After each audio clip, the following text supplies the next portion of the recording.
Deməli, hər vaxtınız xeyir uşaqlar. Danışacağıq harmonik orta və kvadratik orta barədə. Harmonik orta. İlk öncə başlayaq. Harmonik orta. Harmonik orta. Deməli, uşaqlar, sıfırdan fərqli. Sıfırdan fərqli. Misal üçün x1, x2, x3, xn. Həqiqət ədədlər üçün harmonik ortalama,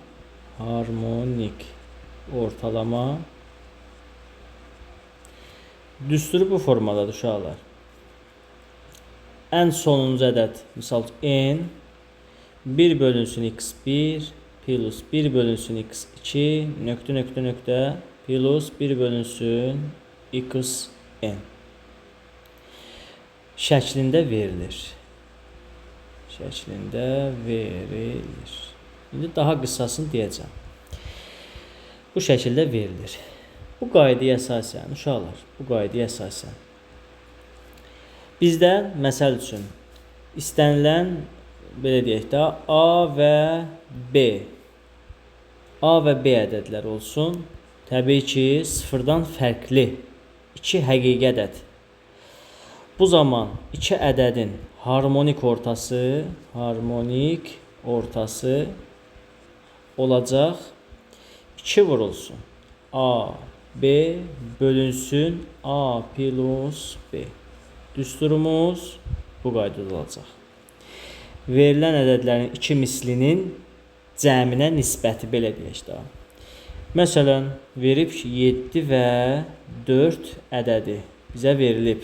Bizdən harmonik ortanı soruşur. Harmonik orta. Mən bunu səhifəmdə postlar bölməsində də paylaşmışam aylar əvvəl izahını. Belə deyək, sual nümunəsi formasında. Qaydaya əsasən nə edəcəyik uşaqlar? 7 ilə 4 ədədi verilibmi? 2 vurulsun, 7 vurulsun, 4 bölünsün, 7 üstə gəlinsin 4. Vəssalam. Məxrəc 11. Sürət neçə olacaq? 56. Bu formada. Bizim harmonik ortamız. Məsələn, indi keçirəm 3 dənə sayda ədəd olsun. Misal üçün bizə verilib 6, 8, 9 məsələn deyir. Harmonik ortanı tap. Harmonik orta. Düzdür? Harmonik orta nə olacaq? 2 vurulsun. Artıq 2 vurulsun olmayacaq. Neçədən ədəddir? 3 dənə. O zaman olacaq 3 vurulsun. 6, 8 vur 9. Bölünsün sayların hasili. Məsələn, bu dəfə olacaq 3 vur 6. Üstə gəlinsin 6 vur 8. Üstə gəlinsin, deməli, 6 vur 9. Vəssalam. Məxrəc olacaq bu formada. Deməli, bizə dəqiqə əsas bizə bunlar lazımdır da. 6 vur 8, üstə gəl. Sonra 8 vur 9, üstə gəl. 6 vur 9. Bəli, bax bu qaydada olacaq. İndi hərflərlə göstərim, aydın başa düşəcəksiniz. Məsələn, bax, A, B, C verib, düzdür? Harmonik ortanı soruşur. Nə olacaq harmonik orta? 3 vurulsun, A vur, B vur, C. Məxrəc isə olacaq A, B hasili, üstə gəlinsin B, C hasili, üstə gəlinsin A, C hasili. 3 dənə ədəd verildiyi zaman bu formada hesablanacaq. Bu belə. Harmonik orta barədə məlumatı dedik. İndi isə gələk kvadratik orta. Danışaq kvadratik orta. Nədir bu kvadratik orta?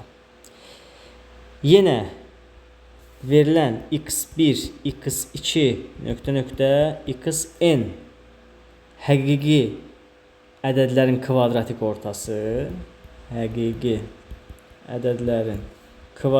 ortası, kvadratik ortası bizdə necə hesablanacaq? Kök altda birincinin kvadratı, ikincinin kvadratı və s. Sonuncunun kvadratı bölünsün n.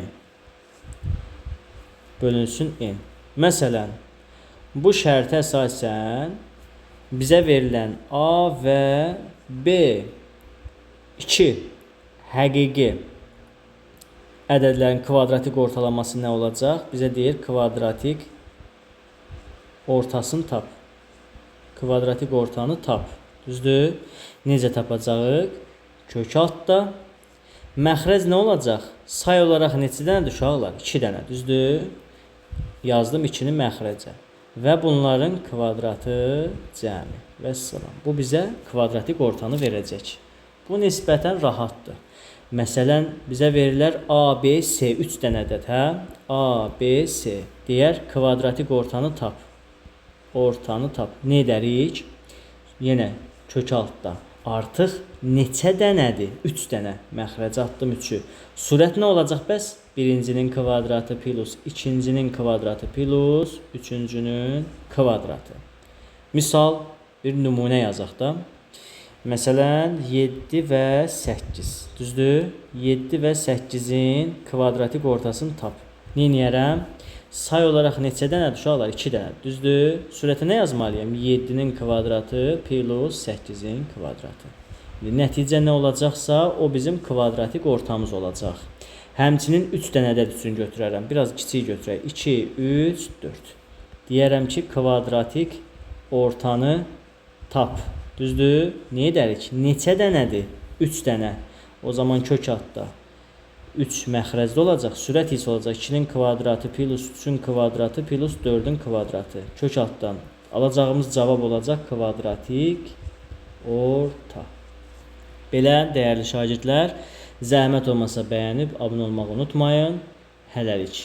Hansı mövzu barədə istəsəniz izah qeyd edərsiniz.